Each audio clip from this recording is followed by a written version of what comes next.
Salam sehat Bapak Ibu dan Saudara, berjumpa kembali di channel ini secara khusus dalam rangka ibadah untuk memperingati kenaikan Tuhan Yesus ke surga. Sebelum kita bersama-sama beribadah, saya akan menyampaikan beberapa hal. Yang pertama dan yang utama adalah saya mengingatkan kepada Bapak Ibu dan Saudara untuk semakin berhati-hati dan waspada. Karena kondisi sepertinya belum berubah, kondisi pandemi COVID-19 belum berubah, bahkan Jawa Tengah menjadi sorotan. Semarang, kota Semarang, dan tentu Ungaran juga bisa menjadi epicentrum untuk penyebaran, penularan virus corona ini. Kenapa? Karena ada banyak pemudik yang sudah masuk ke Semarang, ke Jawa Tengah, ke Ungaran, ke Solo, dan kita melihat jalan-jalan semakin ramai. Oleh sebab itu, mari Bapak Ibu Saudara, kasihi diri sendiri, tetapi juga kasihi orang-orang lain dengan cara kita mengikuti apa yang menjadi himbauan pemerintah. Kita terus berhati-hati, kita terus menjaga jarak, sebisa mungkin kita ada di rumah, kita mencuci tangan, kita memakai masker, jangan dekat dengan kerumunan orang. Bahkan ketika harus belanja ke pasar, Bapak Ibu harus memilih tempat yang lebih sepi dan terus waspada dan hati-hati.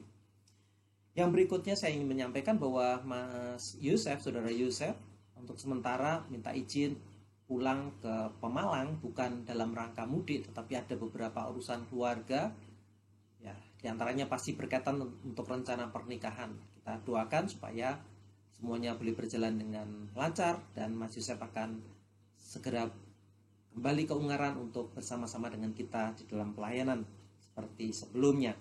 Dan kemarin sudah diedarkan amplop. Selama kita belum bisa beribadah secara langsung, selama kita beribadah online seperti ini, gereja membagikan amplop khusus kepada Bapak Ibu Saudara, kepada keluarga yang bisa digunakan. Ada cara menggunakan amplop itu, silahkan melihat amplop dan mengikuti caranya, supaya akan mempermudah bendahara gereja untuk mencatat dan melaporkannya kepada kita. Terima kasih juga kepada Bapak Ibu Saudara yang secara terus-menerus bergantian memperhatikan kami yang ada di pastori dengan memberikan berkat, mengirimkan berkat jasmani. Itu sungguh-sungguh memberkati kami. Kami menyampaikan terima kasih, kiranya Tuhan akan terus melimpahkan berkat bagi Bapak Ibu dan Saudara. Demikian beberapa yang bisa saya sampaikan, dan akhirnya selamat beribadah. Tuhan memberkati. Kita akan menyanyikan nyanyian pujian nomor 11, Sembahlah Allah yang Maha Besar. Kita akan nyanyikan semua bait. Yang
sesuatu yang ada di bumi ini dan seluruh angkasa ini Tuhan. Engkau yang menciptakan kami, Engkau yang menciptakan seluruh dunia ini. Biarlah kami terus memuji dan memuliakan nama-Mu dalam segala kehidupan kami. Dalam segala hal, biarlah kami tetap belajar untuk bersukacita dan tetap menyembah Engkau Tuhan. Pada pagi hari ini kami mau mulai ibadah kami. Engkau memberkati ibadah kami ketika kami mau memperingati saat Engkau naik kembali ke surga. Dan biarlah penyertaan-Mu yang tetap ada bersama kami, boleh kami imani dan kami boleh bersukacita di dalamnya Tuhan. Terima kasih, kami menyerahkan semuanya ke dalam tangan kasih setia-Mu. Di dalam nama Tuhan kami Yesus Kristus kami berdoa dan bersyukur. Amin. Amin. Tuhan kita Yesus, pada saat ini kita peringati kenaikannya dan seharusnya kita bersukacita walaupun dia naik, ada penyertaan Tuhan yang dia janjikan. Ada sukacita yang dia berikan dan ada penolong yang dia berikan untuk kita supaya kita tetap bisa melangkah di dalam kehidupan kita sehari-hari. Kita akan bersukacita dalam nyanyian pujian nomor 149, Ku bersandar pada yang kekal. Kita senang dan kita bahagia karena hanya Yesus yang menjadi sandaran kita. Kita akan nyanyikan semua bait.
Kita dan Roh Kudus yang dia berikan untuk membimbing kita. Pada pagi hari ini kita akan membaca bagian dari firman Tuhan yang akan kita pelajari dalam khotbah yang akan disampaikan oleh Pendeta Yohanes Purnomo. Kita akan membaca dari Injil Yohanes pasal yang ke-21 ayat yang pertama sampai yang ke-14. Injil Yohanes pasal yang ke-21 ayat yang pertama sampai yang ke-14. Kemudian Yesus menampakkan diri lagi kepada murid-muridnya di pantai Danau Tiberias, dan ia menampakkan diri sebagai berikut. Di pantai itu berkumpul Simon Petrus, Thomas yang disebut Didimus, Nathanael dari Kana yang di Galilea, anak-anak Zebedeus dan 2 orang muridnya yang lain. Kata Simon Petrus kepada mereka, "Aku pergi menangkap ikan." Kata mereka kepadanya, "Kami pergi juga dengan engkau." Mereka berangkat lalu naik ke perahu, tetapi malam itu mereka tidak menangkap apa-apa. Ketika hari mulai siang, Yesus berdiri di pantai, akan tetapi murid-murid itu tidak tahu bahwa itu adalah Yesus. Kata Yesus kepada mereka, "Hai anak-anak, adakah kamu mempunyai lauk pauk?" Jawab mereka, "Tidak ada." Maka kata Yesus kepada mereka, "Tebarkanlah jalamu di sebelah kanan perahu, maka akan kamu peroleh." Lalu mereka menebarkannya dan mereka tidak dapat menariknya lagi karena banyaknya ikan. Maka murid yang dikasihi Yesus itu berkata kepada Petrus, "Itu Tuhan." Ketika Petrus mendengar bahwa itu adalah Tuhan, maka ia mengenakan pakaiannya, sebab ia tidak berpakaian, lalu terjun ke dalam danau. Murid-murid yang lain datang dengan perahu karena mereka tidak jauh dari darat, hanya kira-kira 200 hasta saja, dan mereka menghela jala yang penuh ikan itu. Ketika mereka tiba di darat, mereka melihat api arang, dan di atasnya ikan dan roti. Kata Yesus kepada mereka, bawalah beberapa ikan yang baru kamu tangkap itu. Simon Petrus naik ke perahu lalu menghela jala itu ke darat, penuh ikan-ikan besar, 153 ekor banyaknya. Dan sungguh pun sebanyak itu, jala itu tidak koyak. Kata Yesus kepada mereka, marilah dan sarapanlah. Tidak ada di antara murid-murid itu yang berani bertanya kepadanya, siapakah engkau? Sebab mereka tahu bahwa ia adalah Tuhan. Yesus maju ke depan, mengambil roti dan memberikan kepada mereka. Demikian juga ikan itu. Itulah ketiga kalinya Yesus menampakkan diri kepada murid-muridnya sesudah ia bangkit dari antara orang mati. Tuhan kita, Tuhan yang luar biasa. Dia menyediakan segala yang kita perlukan dan dia tahu apa yang kita butuhkan. Tuhan selalu menjaga kita. Dan bila kita mengimaninya sebelum kita mendengarkan firman Tuhan dengan menyanyikan nyanyian pujian nomor 157, Tuhan menjagamu. Dalam segala keadaan, Tuhan selalu ada bersama-sama dengan kita.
Bapak, Ibu, dan Saudara, saya memberi judul khotbah pada saat ini adalah Yesus pergi meninggalkan warisan, atau Yesus pergi memberikan warisan kepada kita. Kita belajar bersama dari Yohanes pasal yang ke-21 ayat 1 sampai dengan yang ke-14 seperti yang tadi sudah dibacakan oleh petugas. Ketika pendeta Markus Maupa dipanggil Tuhan, ada Bapak Surgawi memberikan warisan, salah satunya jas yang saya pakai ini. Tetapi ketika Tuhan Yesus naik ke surga, apa yang diwariskan kepada murid-muridnya? Apa yang diwariskan kepada kita yang masih ada di dunia ini. Nah, ini menarik untuk kita pelajari pada saat ini. Nah, Bapak Saudara, saya sengaja saya sengaja tetap belajar dan menyampaikan dari Injil Yohanes yang tahun ini menjadi komitmen kita untuk kita pelajari semuanya. Dan saya tidak mengambil tema khusus dalam rangka kenaikan Tuhan Yesus, biasanya dari Kisah Para Rasul pasal yang pertama, tetapi saya mengambil dari Injil Yohanes bagian paling akhir, yaitu pasal 21, yang tentunya sebenarnya peristiwa yang tadi kita baca, perikop yang tadi kita baca, tidak jauh dari peristiwa yang nanti akhirnya Tuhan Yesus naik ke surga. Jadi ini semacam persiapan. Ini peristiwa yang terjadi setelah Tuhan Yesus bangkit. Ada waktu 40 hari setelah kebangkitan Tuhan Yesus yang Tuhan Yesus pakai untuk menampakkan diri kepada beberapa orang, kemudian juga menyampaikan beberapa hal. Dan di perikop ini saya mendapatkan pengajaran yang sangat menarik, karena Yesus sepertinya mempersiapkan murid-muridnya untuk pelayanan yang berikutnya. Dan saya menyebut itu bagian dari warisan. Warisan yaitu berupa janji-janji yang Tuhan berikan kepada murid-murid ketika nanti Yesus naik ke surga dan murid-murid melanjutkan apa yang menjadi tugas pelayanannya, yaitu ketika mewarisi amanat agung. Ketika murid-murid melaksanakan amanat agung, Tuhan sudah menyiapkan bekal kepada mereka. Nah, ada 3 hal yang menjadi janji berkat bagi murid-murid, yang menjadi warisan bagi murid-murid yang boleh kita pelajari saat ini. Yang pertama adalah ketika Tuhan Yesus naik ke surga, ketika Tuhan Yesus akan meninggalkan mereka dan mengutus mereka untuk melakukan amanat agung, Tuhan sudah menyiapkan sesuatu, yaitu warisan janji bahwa mereka dicukupkan, bahwa mereka akan dicukupkan apa yang mereka perlukan. Mereka akan dicukupi apa yang mereka perlukan. Ini janji yang menurut saya sangat-sangat menguatkan saya pribadi, tetapi saya berharap juga menguatkan Bapak Ibu dan Saudara. Perhatikan ayat yang ketiga, Bapak Saudara. Kata Simon Petrus kepada mereka, "Aku pergi menangkap ikan." Kata mereka kepadanya, "Kami pergi juga dengan engkau." Mereka berangkat lalu naik ke perahu, tetapi malam itu mereka tidak menangkap apa-apa. Penekanannya di bagian yang pertama adalah bukan keinginan yang dipenuhkan oleh Tuhan Yesus, tetapi kebutuhan. Ayat yang ketiga tadi mengatakan bahwa murid-murid selama masa tunggu, Yesus menampakkan diri, kemudian pergi ke tempat yang lain, menampakkan diri kepada yang lainnya, sehingga kebangkitan Yesus ini bukan isapan jempol, bukan hanya disaksikan 1-2 orang atau 11 murid, tapi banyak orang, dan dicatat di dalam sejarah proses kematian, kemudian kebangkitan Tuhan Yesus ini. Nah, ketika murid-murid ini menikmati masa tunggu atau masa jeda, ketika tidak tahu Yesus ada di mana, mereka tidak ada yang bisa dilakukan. Seolah-olah kita sedang menikmati kondisi saat ini, yaitu, wah, saya mau melakukan apa? Saya tinggal di rumah melakukan apa? Lalu murid-murid mencari ikan, ya, seolah-olah kembali kepada pekerjaan yang lama. Dulu saya pikir saya salah menangkap. Dulu saya pikir murid-murid salah besar ketika mereka kembali ke laut, ya, ke danau untuk mencari ikan. Saya pikir mereka kembali ke pekerjaan lama karena meninggalkan Yesus. Tetapi perikop ini, ya, mengubahkan pandangan-pandangan saya. Mereka kembali, nanti di bagian yang kedua kita akan pelajari juga. Mereka kembali kepada pekerjaan bukan karena hobi, bukan karena meninggalkan panggilan, tetapi karena mereka lapar. Mereka mempunyai kebutuhan, Bapak dan Saudara. Jangan lupa, mereka sudah lama mengikuti Tuhan Yesus, dan mereka meninggalkan pekerjaan itu, dan saat Yesus tidak ada, mereka berhadapan dengan kebutuhan. Mereka lapar. Nanti kita baca pelan-pelan, Bapak Ibu akan menemukannya. Bahkan kondisinya adalah mereka semalam-malaman sudah mencari ikan. Jadi dikatakan mereka pergi mencari ikan dan semalam-malaman mereka tidak menangkap apapun. Bapak bisa membayangkan keadaannya. Bagaimana rasanya ketika Bapak Ibu sudah bekerja tapi tidak mendapatkan hasil. Bahkan dikatakan semalam-malaman, sepanjang hari kita bekerja, berusaha, tetapi tidak mendapatkan hasil. Kita belum makan Karena kita bekerja untuk makan, tetapi kita tidak mendapatkan hasil, berarti kita tidak menikmati makanan juga. Wah, mereka lelah, mereka lapar. Dan ingat bahwa keadaan lapar bisa menggoda seseorang, menggoda perasaan seseorang, menggoda emosional seseorang. Mereka mungkin frustrasi.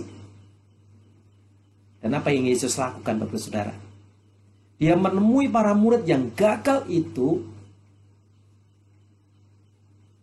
Dan di pantai, Tuhan Yesus sudah menyediakan apa yang diperlukan oleh murid-murid. Menarik sekali, Bapak Saudara. Perhatikan ayat yang keempat dan seterusnya. Ketika hari mulai siang, Yesus berdiri di pantai, akan tetapi murid-murid itu tidak tahu bahwa itu adalah Yesus. Kata Yesus kepada mereka, "Hai anak-anak, adakah kamu mempunyai lauk pauk?" Jawab mereka, "Tidak ada." Maka kata Yesus kepada mereka, "Tebarkanlah jalamu di sebelah kanan perahu, maka akan kamu peroleh." Lalu mereka menebarkan dan mereka tidak dapat menariknya lagi karena banyaknya ikan. Nah, perhatikan ayat ke-9. Ketika mereka tiba di darat, mereka melihat api arang dan di atasnya ikan dan roti. Sengaja tadi saya membaca bagaimana murid-murid akannya mendapatkan ikan setelah mengikuti apa yang Yesus katakan.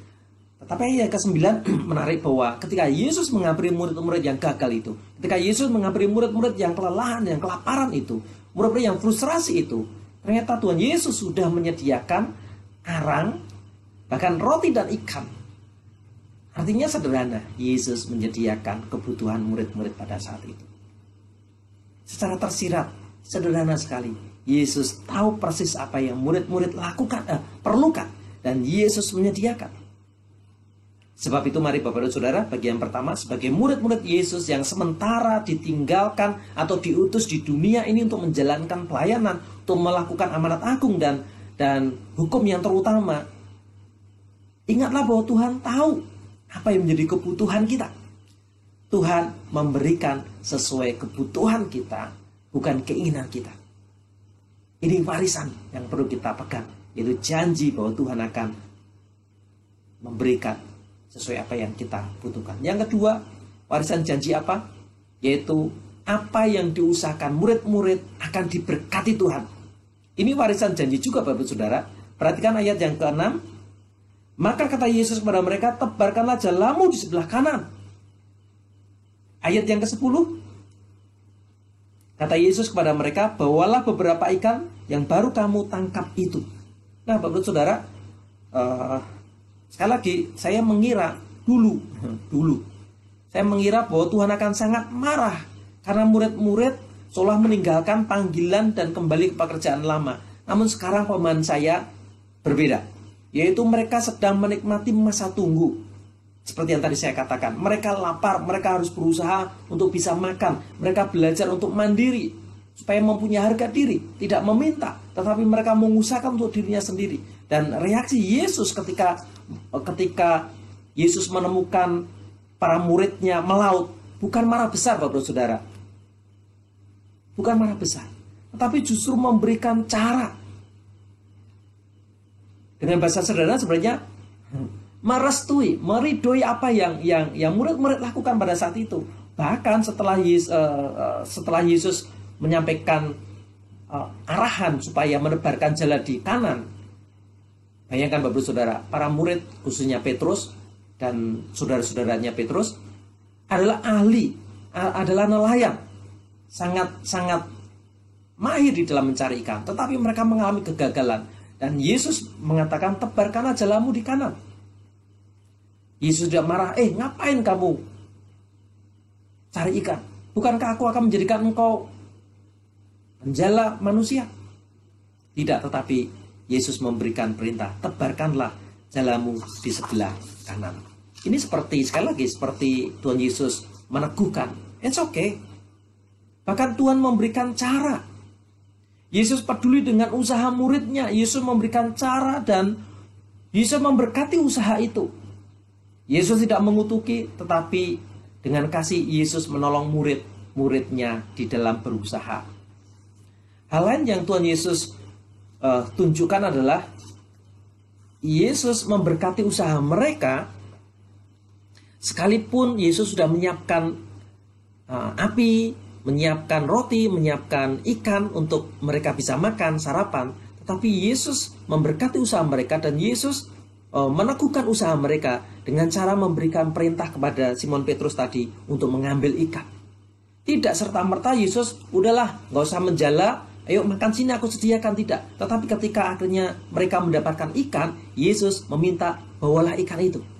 Padahal di situ Tuhan sudah menyediakan. Artinya apa, saudara? Artinya Tuhan sebenarnya merestui apa yang dilakukan murid-murid. Dan Tuhan memberkati pekerjaan murid-murid itu. Tuhan memberkati hasilnya itu untuk dibawa dan dinikmati bersama-sama. Ingat, Yohanes penekanannya adalah sebelum makan, Yesus selalu mengucap syukur. Sebelum mereka menikmati hasilnya, Yesus mengucap syukur, memberkati hasil itu. Pelajarannya adalah, apapun pekerjaan kita, sembari kita menjalankan tugas pelayanan, bahkan pekerjaan dengan, kalau kita pahami, pekerjaan kita, kalau kita lakukan dengan motivasi yang benar, itu juga bagian dari pelayanan kita. Nah, Tuhan akan menyertai. Tuhan akan menyertai pekerjaan kita. Oleh sebab itu, serahkanlah usaha kita. Serahkanlah pekerjaan kita. Serahkan apa rencana usaha kita. Jangan andalkan kemampuan kita di dalam berbisnis. Jangan andalkan kemampuan kita di dalam melakukan pekerjaan kita. Tetapi serahkanlah. Supaya Tuhan menunjukkan ke arah mana jala itu kita tebarkan. Pekalah terhadap suara Tuhan. Apa yang Tuhan inginkan dalam pekerjaan. Dan kita akan membawa hasil. Kita akan menikmati hasil. Seperti Simon Petrus dan rekan-rekannya membawa ikan untuk dinikmati bersama-sama. Yang bagian yang terakhir, yang ketiga adalah Yesus naik. Yang pertama tadi meninggalkan warisan, yaitu janji bahwa Tuhan akan memenuhkan apa yang dibutuhkan. Yang kedua, meninggalkan warisan, yaitu berupa janji Tuhan akan memberkati usaha kita, pekerjaan kita. Dan yang ketiga, warisan kekuatan bersama-sama. Warisan adalah janji untuk terus kita bersama-sama, tidak terpecahkan. Dulu saya mempunyai program namanya Camp 153. Nah, itu inspirasinya dari Injil Yohanes pasal 21 ini. Bapak Ibu menemukan angka 153 ikan besar. Itu menjadi inspirasi untuk sebuah camp pelatihan yang mengarahkan hidup seseorang dengan tujuan yang benar dan menjalaninya, maka akan mendapatkan hasil yang benar. 153 itu. Nah, Bapak Saudara, coba bandingkan secara singkat dengan Lukas pasal yang kelima. Lukas pasal yang kelima, ayat 1 sampai dengan yang ke-11. Di sana lembaga kita memberikan judul penjala ikan menjadi penjala manusia. Peristiwanya hampir sama. Ini awal pelayanan murid-murid Tuhan Yesus, tetapi di Injil Yohanes pasal 21 ini adalah akhir sebelum murid-murid Tuhan Yesus dilepaskan mandiri ketika Yesus akan naik ke surga. Nah, ada perbedaan yang sangat menyolok Bapak dan Saudara. Lukas pasal yang kelima, Yesus juga memberikan perintah, peristiwa yang bersama. Murid-murid yang ahli ikan itu, nelayan itu, mencari ikan dan mengalami kegagalan. Kemudian Yesus memberikan perintah. Dan di Lukas pasal yang kelima, Petrus mengikuti dan berhasil. Petrus mengikuti perintah Tuhan Yesus dan berhasil menangkap ikan setelah sepanjang malam mengalami kegagalan. Hasilnya besar, tidak terhitung. Mungkin ada ikan besar, ada ikan kecil juga. Ya, ada ikan tongkol, ada ikan teri juga. Semuanya di jaringnya. Dan yang menarik adalah Lukas menuliskan bahwa perahu mereka hampir tenggelam. Sebuah keberhasilan, tetapi perahunya hampir tenggelam. Dan dicatat juga bahwa jala mereka mulai koyak, mulai rusak.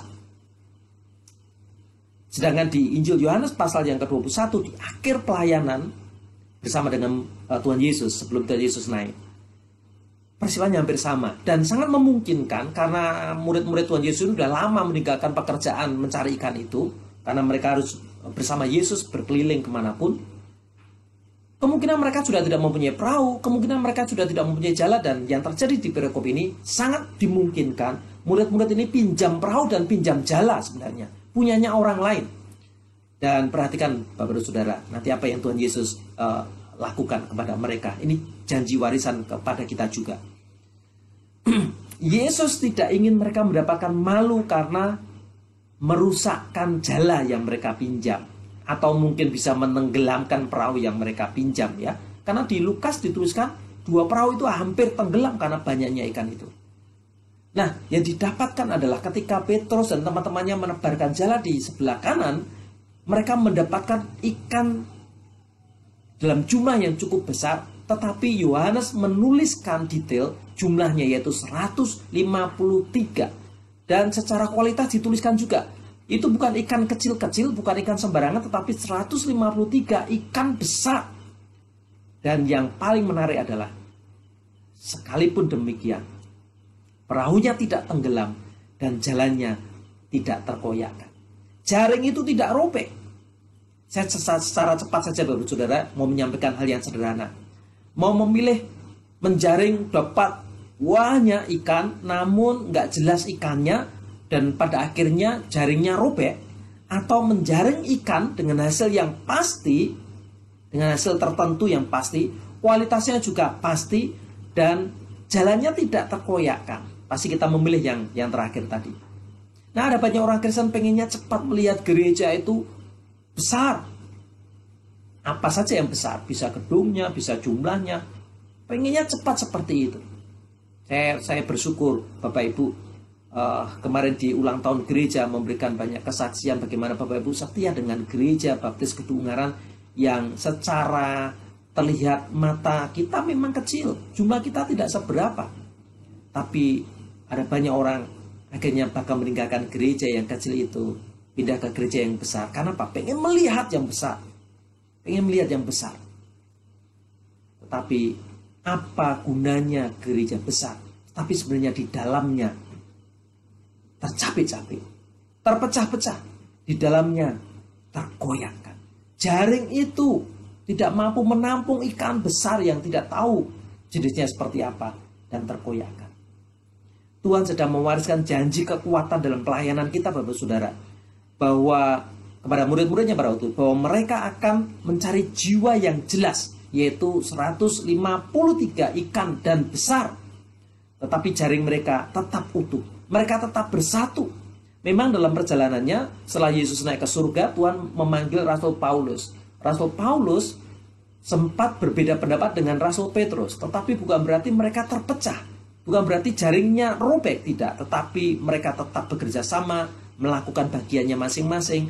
Mereka menghargai perbedaan itu. Bahkan ketika Paulus berbeda pendapat juga dengan Barnabas, mereka bukan berarti terpecah, tidak.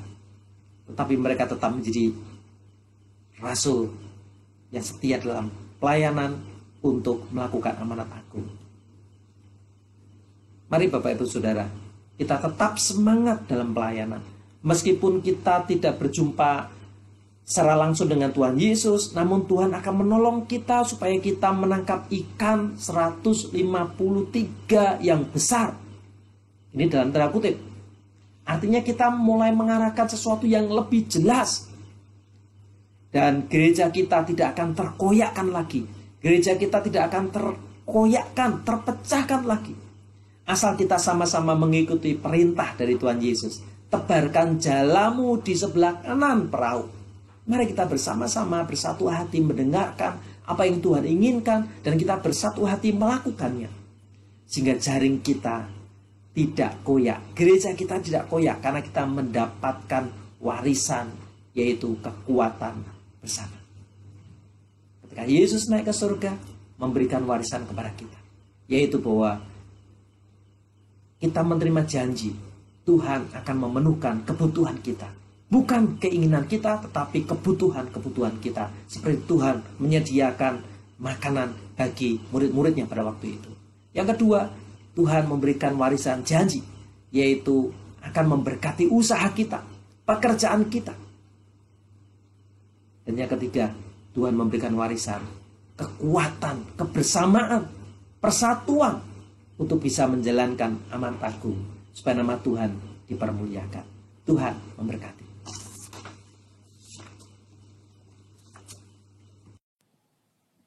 Kiranya firman yang sudah kita dengar boleh memberkati kita dan menguatkan kita bahwa ketika dia meninggalkan kita di dunia ini, ada jaminan penyertaan yang dia berikan. Kita akan meresponi firman Tuhan dengan nyanyian pujian nomor 220, jaminan mulia yang dia berikan. Karena Yesus adalah milik kita yang sudah menebus kita. Kita akan nyanyikan semua bait.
Sebab